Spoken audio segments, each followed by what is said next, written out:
শুভ বিকাল বন্ধুরা। তো দেখো, এই যে আমি রেডি হয়ে এখন বড় মেয়েকে আনতে চললাম। এই যে দেখো, বড় মেয়ের স্কুলে চলে এলাম। এই ওদের ছুটি হয়ে গিয়েছে, তো মেয়েকে বললাম চল, তোর বাবা তো কাল বললো যে ওখানে ঠাকুরটা খুব সুন্দর হয়েছে, রাজস্থানি সিন। তো আমরা দুজন মেয়ে ছুটি হওয়ার পর আমরা ঠাকুরটা দেখতে বেরিয়ে পড়লাম। আমরা সচরাচর এই রাস্তাটাতে যাই না, আমরা ইস্কন হয়ে যাই। এই রাস্তাটা এতটাই বাজে, তো দেখেই বুঝতে পারছো যে দেখো, তাই আমরা এই রাস্তাটাতে যাই না। কিন্তু যখন বললো ঠাকুরটা খুব সুন্দর হয়েছে, তো এই যে আমরা চললাম, চল তাহলে দেখে আসি কী সুন্দর হয়েছে, কেমন হয়েছে ঠাকুরটা। তো এই যে চলে এলাম। এই দেখো, এই টার্নিংটার কাছেই কিন্তু ঠাকুরটা আছে।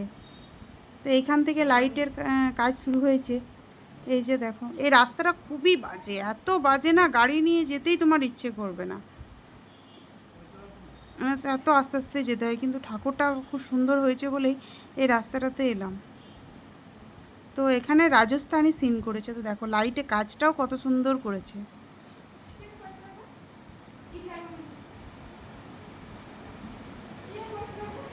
এই দেখো, খুব সুন্দর করেছে না লাইটে কাজটা।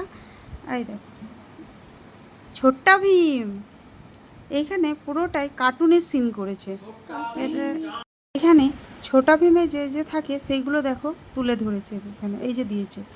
এই যে মেয়েকে বললাম চল স্কুল পথে দেখিয়ে দিই, তাই এই যে দেখো তোমাদেরকে দেখায়, এটা হচ্ছে রাজস্থানি সিন। তো দেখো রাজস্থানে ঘরগুলোর মতো তৈরি করেছে এই সিনটা। আগেকার দিনে যেমন থাকতো না, হেরিকেন ঝোলানো।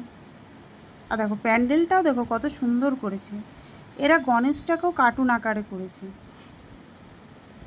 এই যে গাছের মধ্যে লাইট দিয়ে দিয়েছে। আর এই দেখো ছোটা ভীমে যে যে থাকে তাদেরকে মেন ক্যারেক্টারগুলো তুলে ধরেছে।